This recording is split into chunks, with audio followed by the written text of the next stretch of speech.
careful what you wish for. Oh my god. Oh my god. Oh my god. Just everybody else is gonna hand out. Oh my god. That's nice. That makes it easier, doesn't it?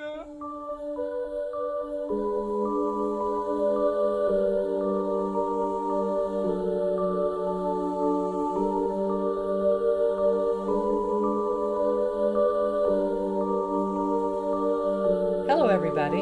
This is Jeannie, And Luis. and welcome to Evil Asterisk. Podcast. We just watched The Coffee Coffee Table. Of course, we did have coffee as we were watching. Yes, and we have no coffee table. Yes, we don't. So it was a weirdly aspirational movie for us. So let me start. I was gonna say Jesus because we were talking about all the religious aspects. Okay, let me start again. Okay. So first of all, I think we should generally say what we thought of the movie before I jump in and read this. So we just finished watching The Coffee Table, and it was a ride. Let's just say it was a ride. It was a bit of a thrill ride. It is a dark comedy, and it went back and forth between dark and comedy. It was definitely a horror movie. Definitely a horrific experience. But we wouldn't say it's scary. It's more about making you very, very uncomfortable for the duration of the thing. Right. So when we heard it was a horror comedy, we were thinking, okay, it's going to be kind of goofy at times. And I'm not a big fan of the goofy horror She doesn't comedies. like them in general. Not a big fan of it, but I want to give it a chance. And I've liked several, but not a whole lot. But then I was pleasantly surprised to find out it was more of a dark comedy. It was more horror and more dark than comedy. Let me read the IMDb description. Jesus and Maria are a couple going through a difficult time in their relationship. Nevertheless, they have just become parents. To shape their new life, they decide to buy a new coffee table, a decision that will change their existence. So, I should also mention that this film is from Spain, and what was very interesting about it is that it was filmed in the course of 10 days.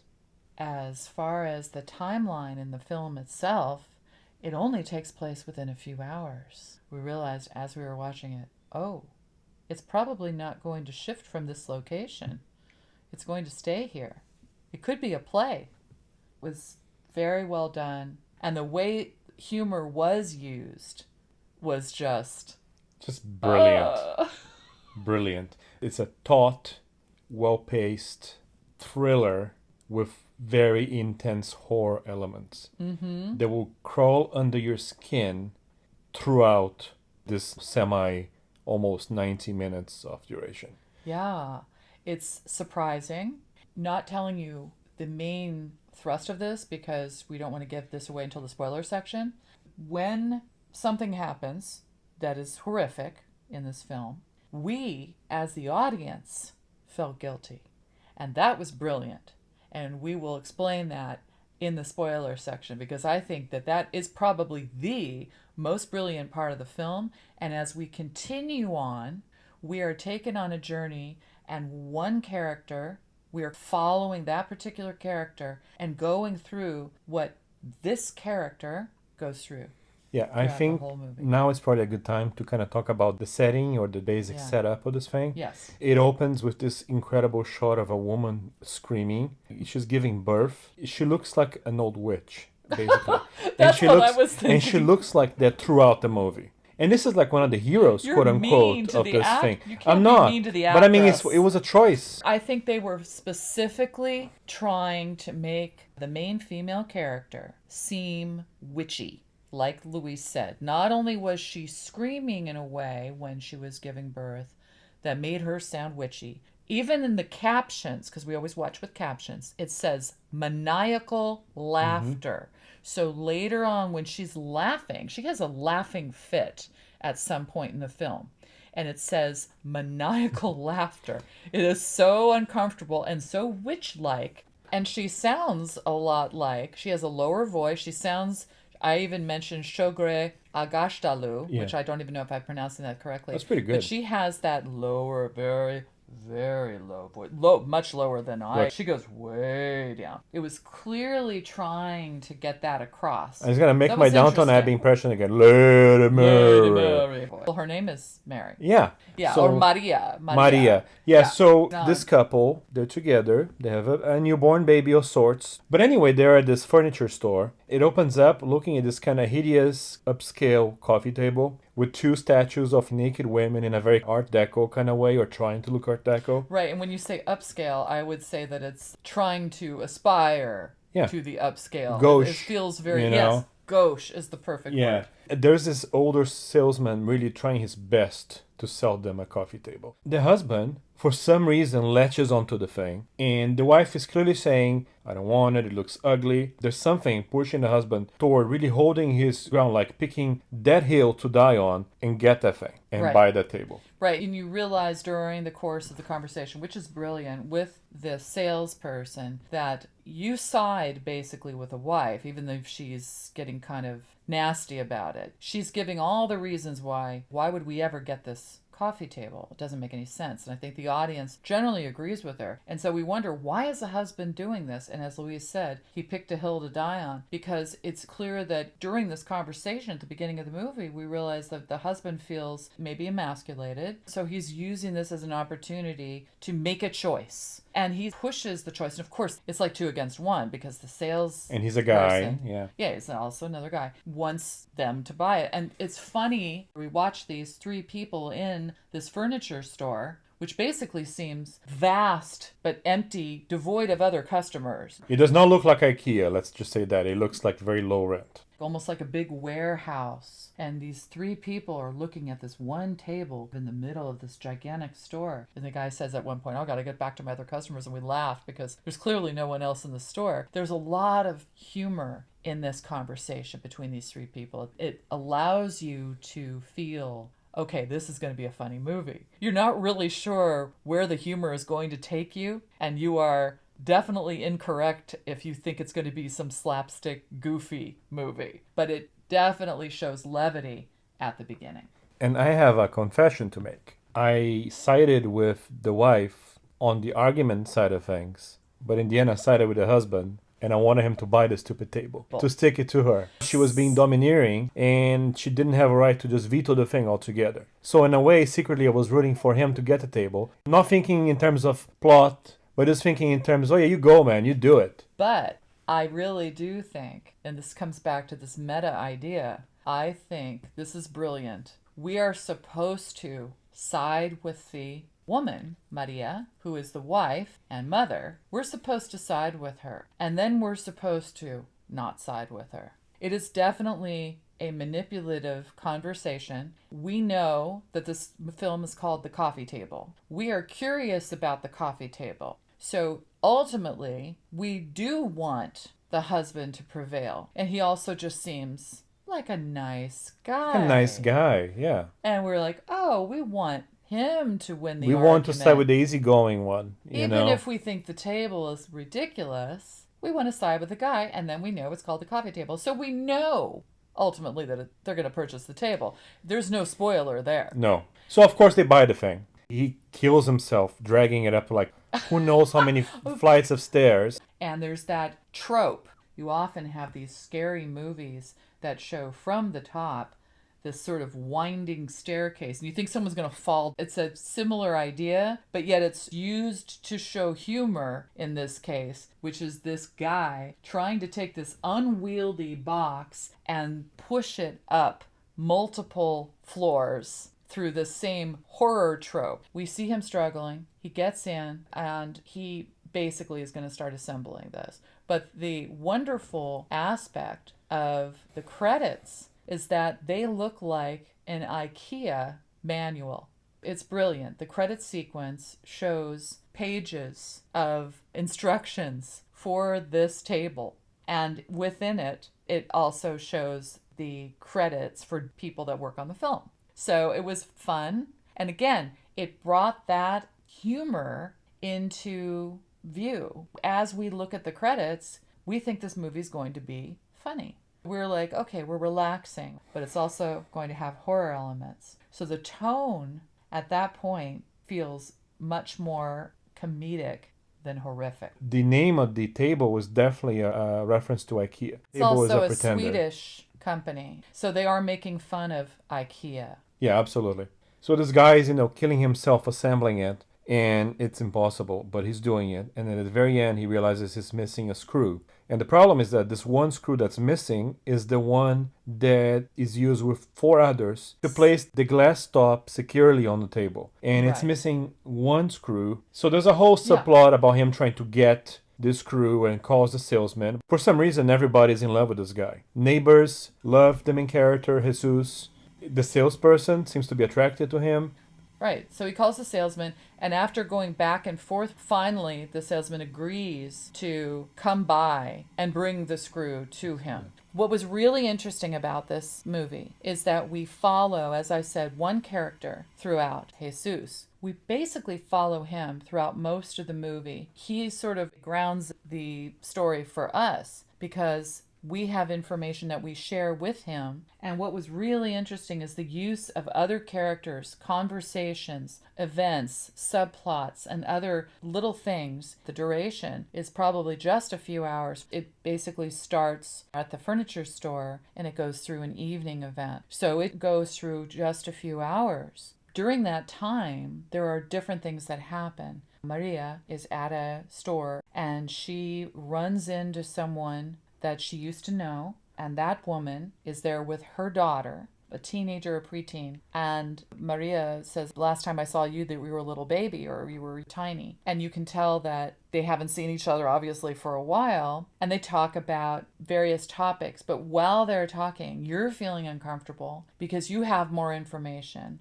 And you are following the husband and what he's going through. Because of that, the conversation takes on new meaning. And there are other conversations that happen and other little events here and there that occur. And they take on so much more meaning for you. They're innocuous to anybody else. But to the viewer, they are more meaningful and cause more tension because of what you know and what you've been experiencing following the husband. And the way it was shot was really interesting. It was just on point. I somehow managed to contact the director, Caye Casas, on Facebook via Messenger. And some viewers might think that they're having some sort of a dinner, an early dinner, but it's actually the very opposite. And he confirmed it. That's a very legitimate late lunch, believe it or not, that started, 2 or 3 p.m. or something.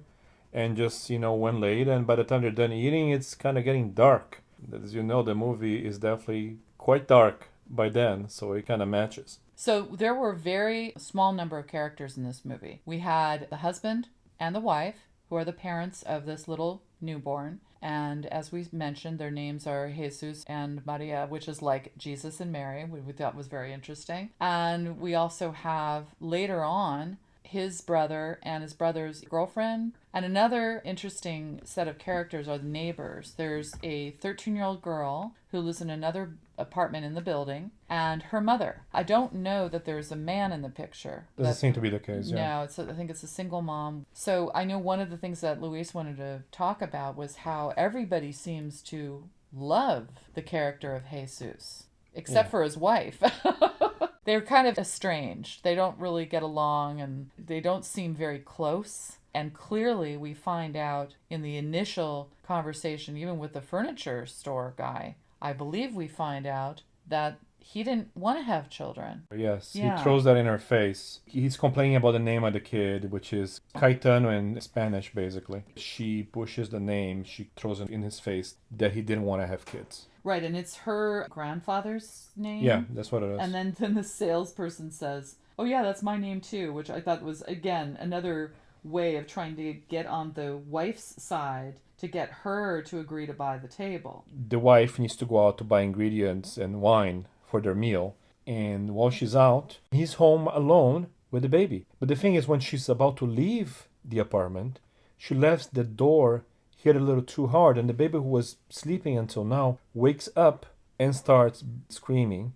and it's a very unhappy baby. And he's walking around kind of making fun of the wife, making fun of the name, saying, hey, you're crying because you hate your name. For us to go further, we're going to have to get into spoiler territory. The movie kind of makes a point that everyone, like Jeannie said, but the wife, but Maria, somehow seems to be attracted or enthralled with him, to this lead character, to Jesus. Who is they, right? It's the salesperson, somehow we figured out later, that's kind of attracted to him. We find out there's a 13-year-old who's obsessed with him. Oh yeah, the mother of the 13-year-old also. Basically, the movie is sending a message that this guy is very well liked. The opposite to his wife. People don't seem to care as much about the wife. They like him. She's gregarious yet abrasive, because when she saw the quote-unquote old friend at the wine place or the store, the woman seemed to be fine with her. I mean, she has no problem having conversations with people. She comes across as very confident but abrasive, but people don't necessarily react in a negative way toward her. I don't see that. I think we as the audience is supposed to react kind of negatively toward her. We're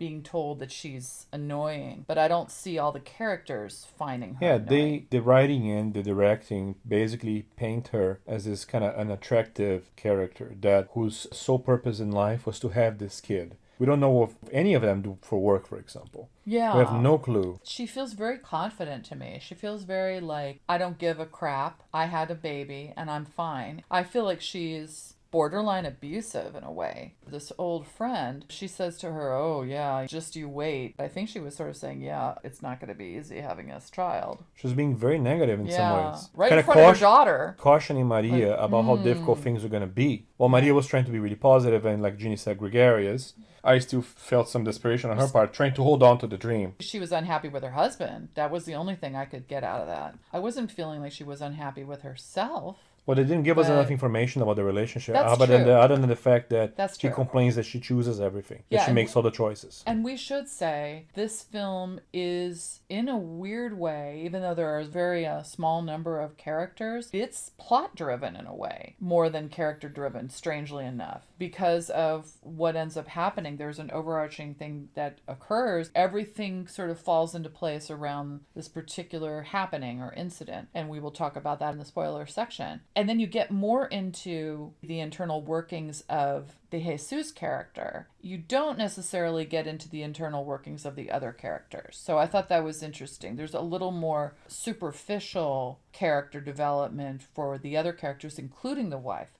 who again is being represented as more of a cackling, maniacal, witch-like character or screaming character or controlling more than anything else. I think kind of demonizing her is essential for what happens later, because eventually we go live in the guy's head, and we stay with him, like Jeannie said, for the rest of the movie. I think for that to work on an emotional level, we needed to basically see her as kind of someone unlikable and see him, like everyone else seems to think so, as very likable. I think that's the really neat trick that they pull with the setup. The general direction and tension, I thought, was masterful. I think so. And I think the direction has one merit. It's almost as if the direction is invisible. It's just like good music in a movie. Good music in a movie, you don't notice it. Bad music, you will notice it every single time. You will. And I think in this one, it doesn't have really showy, crazy camera moves not super and stylized angles and things that will kind of sometimes take you out of the movie, because it's really the director say, hey, look what I can do. Yeah, look at me. You know? Yeah, it's it the didn't opposite. have that feeling. It's very much grounded. It's realistic. It feels real. And it moves fast. The editing of this thing is lightning quick, actually. Yeah, it's nice. They will switch between two shots, like someone starts to turn her face and you go straight to the close-up. And they do that all the time, like little glimpses here and there. And there was a lot with the Jesus character where you're realizing you're seeing some things from his point of view. Innocuous things, either their conversations or their visuals, they are made to look more horrific or feel horrific in the context of what you know and the fact that, as Louise says, you are living in this character's head. Yeah, once the wife leaves the apartment to go grocery shopping and he stays alone with the baby, that's our transition into being with him. I feel like that's what the director intended. I felt that this could have been an episode in an anthology horror series. It would have been a very clever, very smart entry into that. But I do not feel that it suffered at all as a film. Probably took place in just a few hours, basically in one setting, with a small number of characters, a very focused premise. It was tight, but it was still tight in that hour and a half time. It would have been fine in an hour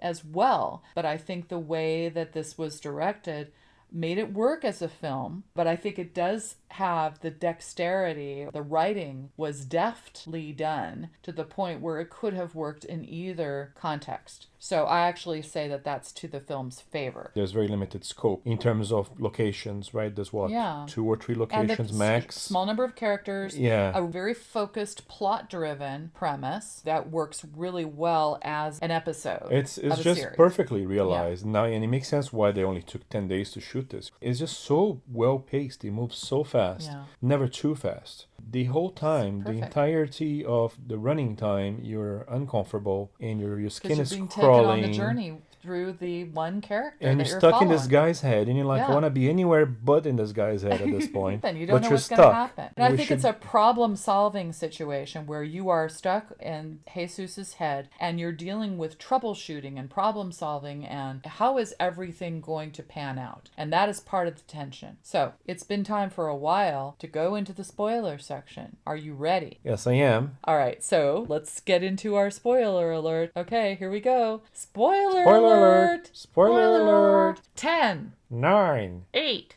7, 6, 5, 4, 3, 2, 1, 0! Spoiler! Okay. Okay. So, this All one, right. this one's pretty horrific. We're going to give you a trigger warning that what we're about to tell you is really graphic and very, very disturbing. So just keep that in mind. Yeah, definitely a trigger warning on this one. It is horrific. As we were saying, there is a particular incident that happens in the film that just changes everything. When Maria leaves, remember Luis mentioned that she makes a loud sound as she's leaving and the door slams when she's going to get the groceries. So now the baby's disturbed, the baby's awake, and the baby's quite unhappy. So we're watching this and we're thinking, this baby is making a lot of noise. Now, the father, the Jesus character, is holding the baby and he's talking to the baby. He's like, oh, she gave you a horrible name. Oh, your mommy did this to you. But he's doing it in a soothing way. In a weirdly loving way. A strangely loving way. And super patient with the kid. But at the same time saying things that are kind of a little nasty against his wife. And the name of the baby because he doesn't like the name. But it's going on for quite a long time and the cries are getting very annoying. And Luis and I were both like, we want this to end. This horrible Like we won't be able to handle crying. this for the whole entire duration of this film. Exactly. If this is what we're going to be hearing throughout the film, we just want it to end. And guess what? It does. Pretty quickly. In a pretty brutal way. All of a sudden, we don't hear any crying anymore. It's off screen. No. And then we hear glass breaking, and that's how we knew something tragic happened. Accident had happened. But it was off screen. It was interesting because we first see him going back and forth with the baby, and then the camera pulls away, and then we don't see him anymore with the baby. The camera's in a different spot. We're by the living room, I think, and he's all the way back on the other end somehow. But we hear these sounds. I didn't know that there was a trip. I just heard the glass. Oh, no, he tripped. He tripped. We knew that later. Yeah. I didn't know that at the time. I wasn't sure what happened. That's why I liked it, because I didn't know what happened. All I knew is that the baby stopped crying. And it was at the point where we were even talking and saying, boy, we hope this baby's going to stop crying. And that made it a meta experience for us. Yeah, we felt guilty. Oh my gosh. Yeah, we felt guilty because we realized, wait, the baby isn't crying anymore. That's not good. That's not supposed to happen suddenly. There's a reveal, and we discover that the kid has been decapitated by the coffee table. The little baby. Because the glass that wouldn't go on top of the table because of the missing screw was left in a vertical orientation against one of the statues. So when he tripped and the baby fell, the baby got decapitated. Oh my fucking god. What? The baby? It's annoying, yeah. Yeah, I don't think I can handle this portion of the movie. Really loud. Oh, what happened? Oh. Decapitated the baby? The coffee table! I think the audience got its wish. I think this is a meta And then film. we all feel guilty. The audience wished it. It would be clever. It's not about the characters, but the audience. Or an unconscious wish of the character. Now think about a movie where this happens.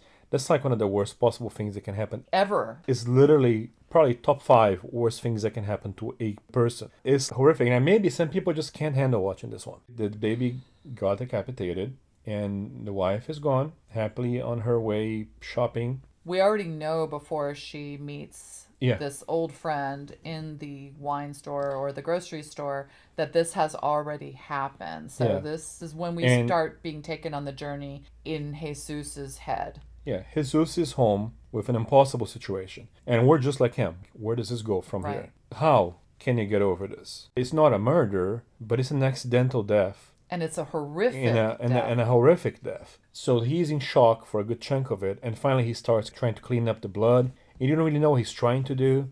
And the head is under like a couch. A chair. Or a chair. And he can't get himself to go in there and pick it up. So he takes the body and bundles it up and takes it into a cradle. Why aren't you calling the police? Right. Why are you trying to hide this? Those moments are done so well. And you're really in his head and suffering with him.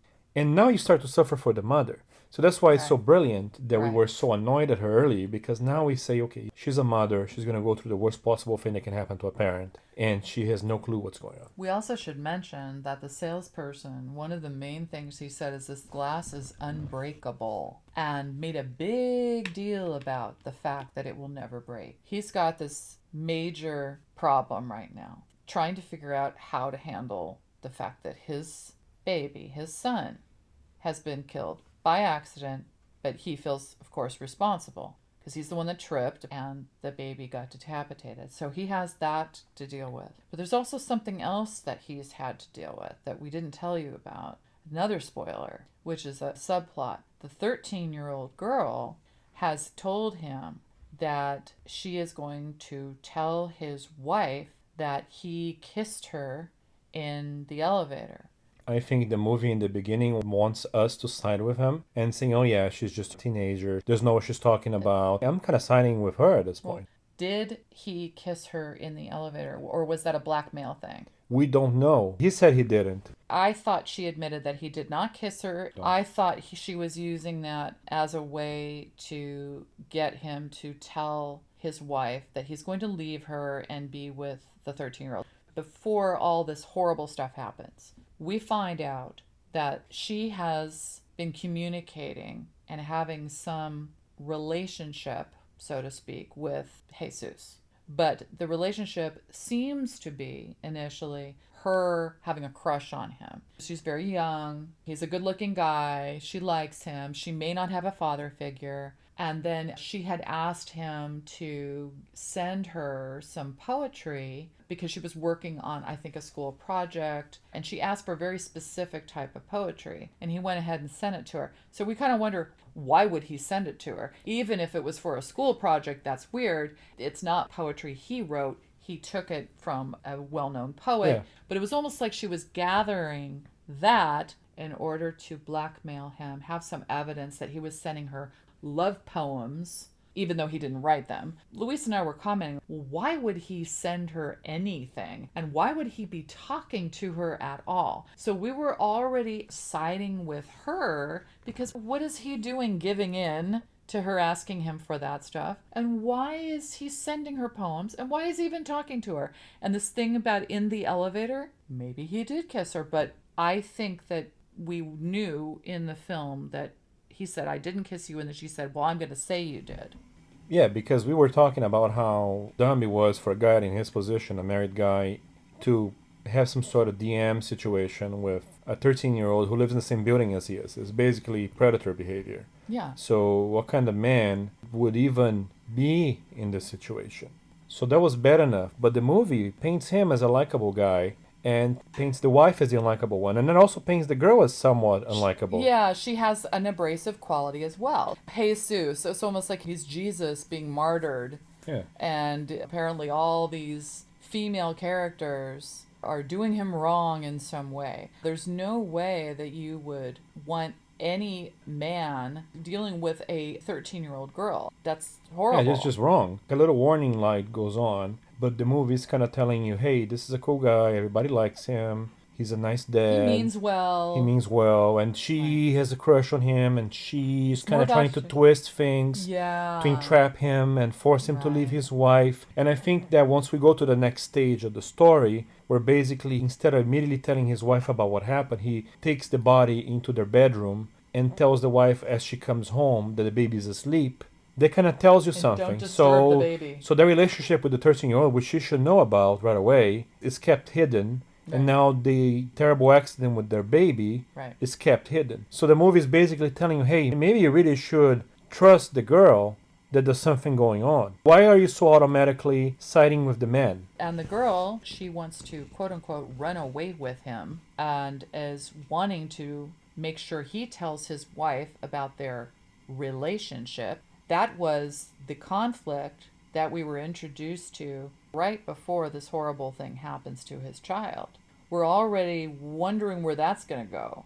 So there's a lot of sleight of hand, misdirection going on in this film that is causing us to have tension because we don't know what's really happening between them, and we don't like the fact that he is talking to her at all, but yet because of his behavior, he seems like a nice guy. We're taken in by him as well. So we're okay being in his head because he's the one that's the most grounded character. Everybody else is abrasive. And one thing that we haven't figured out yet is all the Catholic symbolism in this. I recognize certain things. Of course, his name is Jesus. Her name is Maria. Of course, you say, hey, Maria was the mother of Jesus. Sure, but there's Mary Magdalene, Right. which was walking along with him with the apostles and whatever. Okay, Right. so we got that part. Also, the hideous coffee table is gold-plated or fake gold-plated. It's fake gold. It makes me think of the gold calf, which is the symbolism that, Golden calf. the idolatry situation where the Hebrews eventually created this golden calf and adored it as a god when they were stuck 40 days in the desert and trying to find Israel, the promised land. All these symbols are there. There's figures of Jesus on a cross on the wall. They keep showing them. They keep showing There's it. different So figures, different art. they're trying to say something about it. They're trying to say something like, hey, this guy felt like he was oppressed, and instead of holding on to what was true, which I guess is the baby, he was holding on to some fake idol, which was the table. So the table becomes a symbol of an earthly possession, something that you're so obsessed about owning it that it becomes owning you. The table is gold-plated. The table has two nude women. The table represents his masculinity, represents his agency. It represents his youth in some way, maybe being kind of extravagant and doing something materialistic, doing something on basically. impulse. And he's, again, very nicely coddling the child and speaking badly about the child's mother, speaking badly about the child's name, showing in a way a disrespect for having the child, and then gets his wish in a way because then the child is dead soon after. I should also mention that with the 13-year-old girl, the brother knows about this situation. Yes. And actually question him when he comes over. He says, hey, what's going on with your neighbor? So he confides in his brother about everything. And I should just skip ahead and say that eventually he does confide in his brother about what happened to the baby after his brother and his girlfriend come over. And in terms of plot, not a lot happens after the death of the baby and the wife coming home and him hiding the body and hiding what happened from his wife.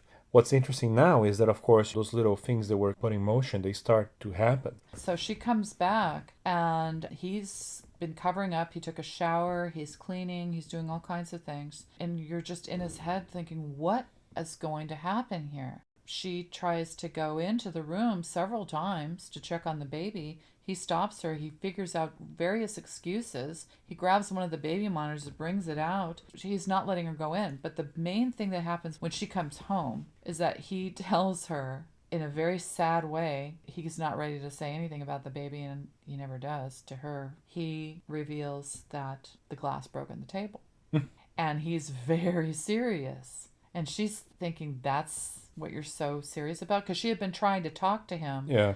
many times from the grocery store. She even had her friend try to talk to him to say, hey, guess what? It's me. I haven't talked to you in a while. And he's not saying a word, and he's not getting back to her. She's texting him. He's acting really strange. Obviously, we know why, but she doesn't know why, and she's getting really pissed off. She comes back and she thinks, oh, that's why you were so upset? Because the table broke? And she just goes at it with us again, maniacal laughter, thinks it's the funniest thing in the world. She even says, I wish I was here when it happened.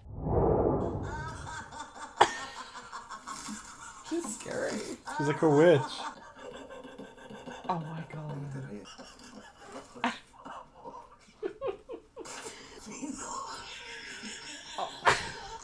This is so uncomfortable. It's fucking insane. She is so creepy. Oh my god. And see, that's why this is a dark comedy. It's using the idea that there's only one character in this film until he tells his brother, which is way later, almost at the end. There's only one character in this film that knows what happened. And then there's the audience. So there's that meta quality initially where we feel guilty and we feel like, oh my gosh, we got our wish. The baby isn't crying anymore, but the baby is dead. Oh no, we feel guilt. And then we feel guilt with him. Then they bring in these weird, absurd comedic moments where his wife is completely laughing, absolute She's like laughing out loud, LOL, you know, and losing her mind. She just thinks the whole thing is hilarious. She said buying this table was worth it just for this. Exactly. And so you're thinking, this is so tragic. She has no clue what really happened. She knows that the table broke, but she has no idea what happened to her child. And so it's this horrific element of realizing how this is, in a strange way, funny that she's laughing like this, but it's a horrible, horrible thing. It's a really dark comedy. And another element, when he's sitting at the table at one point earlier in the day, he looks up and he sees this bronze head, a baby head that happens to be in their bookcase. Oh my god! Did you see that? What is that doing on the shelf? He's hearing the baby cry. Yeah. And of course it makes you think of the disembodied head that's underneath the real head. That's underneath the chair that he hasn't been able to get. And you're looking at a head. It scares you at first, and then you laugh a little bit because it's so strange. It's absurdist. It's uncomfortable laughter. You don't really know what to do with some of the information you have that the other characters don't have, especially the wife. Yeah, as you said, it's information that only those who are watching the movie and the person who's going through it character have. Yeah. She's having a grand old time laughing off the fate of the table. She doesn't know the fate that's of her also child. the fate of the baby, and they're intertwined. Yeah. This is this very dark scenario that becomes hilarious in a horrible, horrible way. Yes. And I think it takes a lot of talent to pull that off. Absolutely. You know, while it being simultaneously horrific and hilarious. And your brain is kind of pulling you in different directions. It's, you know, so this whole, genius. So this moment that Jeannie is focusing on prior to the brother and the girlfriend arriving for the meal is crucial for the flow of the thing, because you have on one hand him miserable, shell-shocked, not knowing what to do, and her enjoying herself. And there's one moment in the kitchen after she is laughing hysterically. He brings the monitor in because he's trying to reassure her there's nothing wrong with the baby in his own way, because he knows all this information and he doesn't want her to go into the room and check on the baby. So he brings in the baby monitor. She says, what's going on? I'm hearing this weird dripping sound coming from the baby monitor. It's like, oh, she's about to go check. No, he runs in there to check. We know what it is, of course. It's blood dripping from the body. From the body that's soaking through the crib, because he put the baby in there without a head. And it's soaking and it's dripping from the crib onto the floor, so there's more blood. So he's having to deal with that. He comes back and he says, oh yeah, there was just something wrong with the monitor. It's okay now. It was just some static or something. I think that was his excuse. I don't remember exactly. That's a moment, I think, where she's, she has a little twitch of, I wonder maybe what something's that going sound on. is. Yeah. You don't hear anything else, but I guess normally with a baby monitor, if the baby's asleep, you wouldn't hear the baby breathing, probably because it's too soft. So it's believable, but then what is that sound? and then being told it's just some static or problem with the monitor and that it's fine now. And of course, this is very scary as far as us being in the scene and hearing the drip, drip, drip. It's terrifying. Not because of some of an unknown. It's terrifying because of something that is known by us. Right. You know, most movies will do something like this and you don't know what's going on. That's supposed to make you scared. It's the opposite here. Another thing that happens that involves the 13-year-old girl and her mother is that he runs out of cleaning fluid, detergent, and all the other things. He's been trying to clean up the mess before his wife gets home. So this is earlier. He goes over there to borrow some stuff from them. And of course, the 13-year-old girl talks to him privately and says, listen, if you don't tell your wife by a certain time today at 5, that's what Louise says, then I'm going to tell her about us. That starts to feel less problematic now. I mean, before it was like that was his main problem, but now he's trying to clean up the mess and to deal with what is he going to do about his dead child and how is he going to talk to his wife about that, which is much more urgent than worrying about this 13-year-old girl who's going to expose him for something that maybe he did or did not do.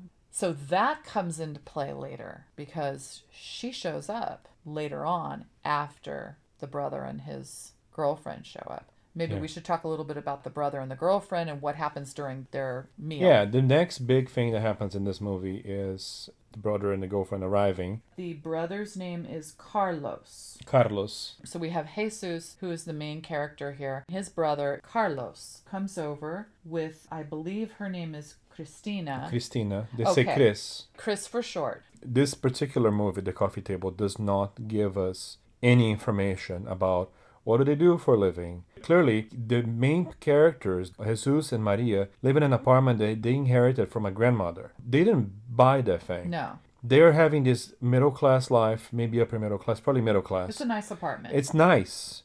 But it's not like they're super successful. And spending 2 years trying to have a baby is not cheap either. Right. So I don't know if health insurance in Spain would cover it. I don't know. So Carlos, the brother, arrives with a girlfriend who's probably half his age or even younger. Well, they said she was 18. 18. And so he Carlos looks a lot older Carlos than that. looked to be 48 or 49. Especially with the gray hairs. But anyway, they arrive. There's some conflict just because you have a protagonist who's done something horrible, trying to hide it from everyone. A brother, Carlos, who has his young girlfriend. We'll later find out that she's pregnant, 4 months pregnant. Maria, who has no clue but can sniff out something's very wrong because her husband's a mess. And they have this meal where the protagonist can't even face eating. The conflict here devolves into somewhat challenging meal, but it's completely exacerbated by the real drama that's happening. Maria keeps trying to go into that room to see the child earlier before the brother, Carlos, and Chris, his girlfriend, show up. Jesus is trying everything he can to stop her from going in there or looking at the baby or doing this and that. He got to the point where he grabs her and he tells her how much he loves her and he says, oh, things were so nice before the baby, and she agrees. He just does everything he can. He almost seduces her. It's like doing again, sleight of hand to try to get her to not look in the crib, to not go further in the room, to do everything he can, and he succeeds. He succeeds in almost hypnotizing her and gets her to leave the room. You mentioned that the scene was really interesting because of his behavior, because he was feeling sick. He had this cut on his hand from the accident with the table with the baby, and that supposedly is why he's acting the way he is, where he's upset and everything. It's all about the coffee table. It's all about the coffee table, but a bandaged hand, which is a very slight injury considering. So she grabs his hand at some point. She's very loving to him at the table. Because he was so loving to her in the room, she's starting to sort of melt a little bit and be more loving to him. And then she keeps talking about how, oh, the cut is just a problem for him and all this other stuff. That's some humor too, because we know that this is much more than a cut or an injury to his hand. The other thing that's interesting is that Chris, the girlfriend, the one that we find out is pregnant, she is a vegan. And she doesn't eat eggs. Maria made a Spanish omelet with eggs, onions, and potatoes. Carlos is talking about how he's become vegan because she's vegan. and how they don't eat eggs. The scene is interesting because people can't take part. You made me realize how Carlos is doing the same thing that Jesus has done and is being subservient to his wife and becoming vegan just because she's vegan. It's just like, again, taking away his agency and saying, oh, so she's vegan, so I'm going to be vegan as well. Right. Whether that's the main conflict for the other guy, for Jesus. That's the reason he stuck to the table. That's the reason he put all of this in motion. But we should also mention that she's not that much older, 5 years older than the 13-year-old girl. Then you're kind of wondering about these brothers. Could it mean that Jesus was actually doing something with this 13-year-old girl? You're not really sure who to believe, but the brother knows about it. So he's, hey, the trouble with the 13-year-old girl's up and figured out or taken care of. And of course, he's worried that that's the only problem. But that's right before Jesus finally says, hey, this happened. And if you think about this from the point of view of the protagonist, as a guy who's been emasculated, who's been unhappy in his relationship, at least since his wife decided she needed to get pregnant, and she was going to get pregnant, and they were going to have a baby, you could imagine that someone who's in this messy situation, if they had the upbringing they both had as brothers, that he would be vulnerable or he would be attracted to someone much younger, because she was seeing him as a man versus his wife. That's what gives credence to the possibility that maybe he did do something wrong. Maybe we should be listening to the girl and trusting her, listening to her, instead of just dismissing her. So now the movie first made us feel guilty about wanting the baby to stop crying. And then they made us feel guilty for not believing her in the first place and siding with him. That's the kind of stuff that makes this particular film brilliant. I think the screenwriters are brilliant, and the one that's listed first is Cristina Borobia as Chris Borobia, which is very interesting because Chris and Cristina is the name of the girlfriend of Carlos, the brother, and Borobia is Jesus' last name, so probably Carlos's last name as well. So they took the lead writer, Cristina Borobia, or Chris Borobia, and took her first name and last name and put them into the characters, like amalgamated. So remember we talked about the director, he is not only the director, of course his name is Caye Casas, but he's also credited as a second writer in the movie. This writing team did such an amazing job. If I was voting in an awards season for this and they had all kinds of nominations, including screenwriting would get it for me. Yes. That'd be top. Thanks to IMDb trivia, Caye is a short version of Caetano. Is the name of the baby. There we go. So that's perfect. Thank you. And then the last name, though, I don't know was used. Casas? Who knows? I don't remember. The protagonist, we see from his point of view, he's lightheaded. No one knows what's going on other than the fact that he has a cut on his... hand. They call it a cut, but it's an injury and probably a gash. And he's bandaged it up so they can't really see what it is. They show from his point of view people eating in a weird way and sometimes really quickly and making noise and seeing food go into their mouths. So that is interesting editing, and that was made to make the meal look more horrific. At some point he runs into a bathroom and he starts leaving a voice message to his wife admitting to the whole thing, and basically is a suicide note. As he's finishing the message, his brother hears the end of it and says, what's going on, tell me. When he tells and then we have a cut. We know their conversation happened off screen.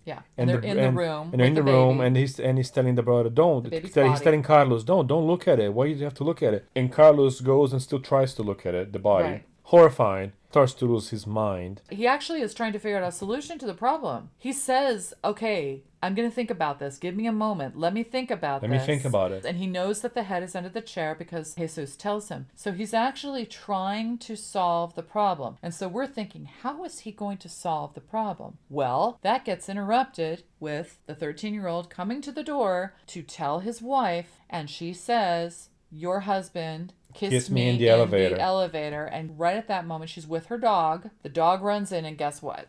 Dog starts sniffing around, smells the blood, realizes there's something under the chair, and it's going for it. So now Carlos is trying to avoid a nightmarish scenario, and he runs and grabs the head and tries to keep it from everyone else. Oh no! The dog's gonna get it!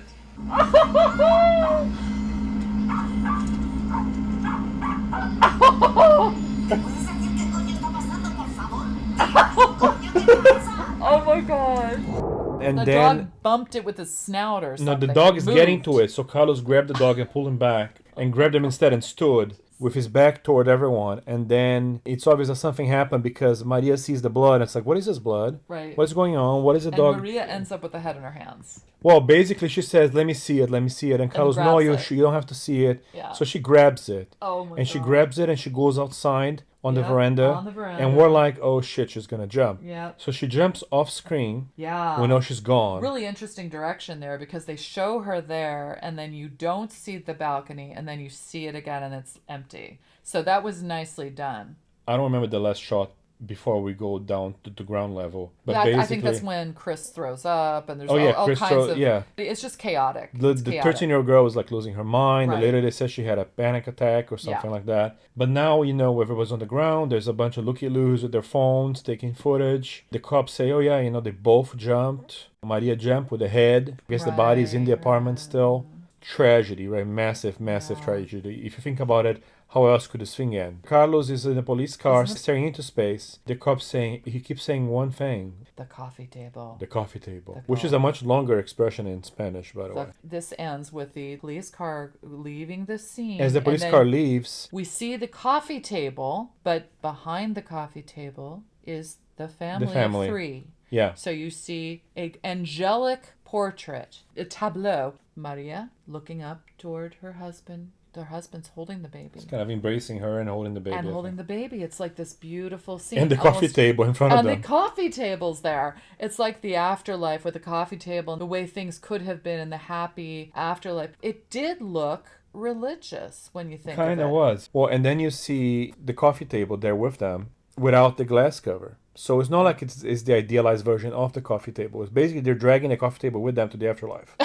Yeah. But anyway, there's the 3 characters posed in a very angelic, very idealized, and very peaceful. It's like a religious painting. There's got to be some Catholic symbolism there. I'm sure we're going to read up on this later. They keep showing Jesus figures on the cross and other Catholic symbols. So I'm not sure. Yeah, we need what that to means. do some digging here. So we invite everyone who's listening to this to go do their own research and see if we can figure out how the Catholic symbolism applies to this. In closing thoughts, I think it's masterful. I think it's a horror film with comedic elements. I do agree. It's unnerving and you do laugh in a weird way and you feel very uncomfortable laughing. You're trying to release the tension of that horrific, nightmarish scenario throughout the whole thing. Throughout the entire film, you have this suspense and tension and not knowing how this is going to be resolved or if it ever will be resolved. You know that it's inevitable that this is going to be discovered. You just don't know how. I had ideas actually while watching this. I was thinking that he was going to somehow frame the 13-year-old girl. Me too. That was my for the death. He's going to let her come in. He's going to somehow set something up so it looks like she went in there and killed the baby. And then he's going to be home free, so to speak. But it's horrible. They were going to throw the 13-year-old with the baby out the window and say that she did it as retaliation for unrequited love. Here's the other thing that I thought, especially when the brother was involved, that somehow they were going to go to a hospital. I thought he was going to do it before his wife came home, to tell you the truth. And somehow replace the baby, the changeling idea, so that the wife would come home to an actual baby. I really think they should have just gotten a robo baby and call it a day. And call it a day. And the robo baby probably has a mute button, so there wouldn't be a problem anymore. This was an interesting ending. I think it was a comeuppance ending. It's sad that she had to die because she was a vilified character. It's a tragic tale that somehow managed to have comedic elements. That is really hard to say, but it's true. You could even be considered a sort of moral tale. You have a very fallible protagonist who has done things wrong in certain ways. He has made mistakes and he's being severely punished for it. And I think the witch-like character of Maria, which we are poised to not like, is clearly some sort of long-suffering, tragic hero who ends up dying. She martyrs herself. She's a martyr. Jesus. She's a martyr, yeah. Yeah. So the movie is really telling you, see, you judged her. You didn't like her. You think she wasn't deserving of your love. You thought he was. Because he's nice. Because he has a charming personality. Just like everyone else did. He gets the attention. He gets the excuses. But you really should be looking at who's really suffering in this. Maria, the wife, and possibly the 13-year-old girl. who is being targeted by this guy. She's a victim. She should be respected. So that's what's really brilliant about this. That's what makes it a moral tale with religious undertones. That's why I think all the Catholic names in this and symbols are so important. I think it's interesting that it's called The Coffee Table. When you think of the title being The Coffee Table and you realize what happened right after this horrible thing happened with the coffee table, as horror fans, the immediate thought is the coffee table did it, right? I attributed the death, not knowing that he even tripped because I couldn't tell. It was off screen. All I heard was glass shatter, and I thought, oh my gosh, the coffee table did something. So that was my first thought. And then when you find out what happened, the coffee table decapitated the child. I felt like the coffee table is doing some otherworldly being's bidding. That would be the normal horror trope. I think this is subtext. It does fit Catholicism. Basically, the coffee table represents a pagan god that required a blood sacrifice. What is the sacrifice for? To free this middle-aged married man of the burden of having a wife he doesn't like, a baby he didn't want, and a 13-year-old he wanted to get it on with. It's like an unholy union of him unconsciously sacrificing his sole male heir to the gods. To this pagan god, a golden calf, idolatry. You got it. I right? think you hit the nail on the head. When he went to get the cleaning fluid from the neighbors and he had that private conversation with the 13-year-old, did he or did he not promise that he would go away with her? He actually did. I think he never meant it, but I think inside, that's what he wanted. And that's why it's so important that his brother, Carlos, is in a relationship with a girl who's only 5 years older than the neighbor, than the 13-year-old. Maybe he thinks, oh yeah, he is able to mold her. Yeah. He's saying, oh yeah, I'm a vegan now because of her, but he's eating the egg. Yeah, I'll let her think. It's all talk. I'll let her think I'll do what she wants, but I'll wear the pants and I'll be the man in this. Because she's only 18. Exactly. I can exert power. And influence. You completely opened this up to, I think, what it really is. This idea of the blood sacrifice makes perfect sense. And that is a trope. And usually the pagan gods, they want the youngest possible sacrifice too. To have a baby be sacrificed. The blood of the innocent. You got it. Nailed it. All right. I think at this point we should bid everybody adieu. But I will say that both of us, if it wasn't obvious to you before, we both give it a thumbs up. And I dare say I am all thumbs about this one. I was mesmerized. And this movie goes by quickly because it's only an hour and a half and it's just tightly done. Never a dull moment. It will take you on a journey. It'll take you through this horrible adventure. So definitely see it. I think that this really represents what filmmaking is all about. And it shows you the power of horror films to really kind of dig deep in the psyche and grab some stuff that you don't want to look at and have you face it. I think if there's a movie, a modern horror movie, that really kind of does its job in terms of forcing you to face a horrible fear like this and live to tell the tale, feel the tale. Yeah, I think that this is just one of the best in the past few years. Totally agree. Yeah. All right. So we both give it a hearty thumbs up. We are very satisfied after watching a film about a very horrific situation, which tells you a lot about the screenwriting on this. This was, again, masterful. I guess it's time to bid you adieu. Bye, Bye for now. Toodaloo.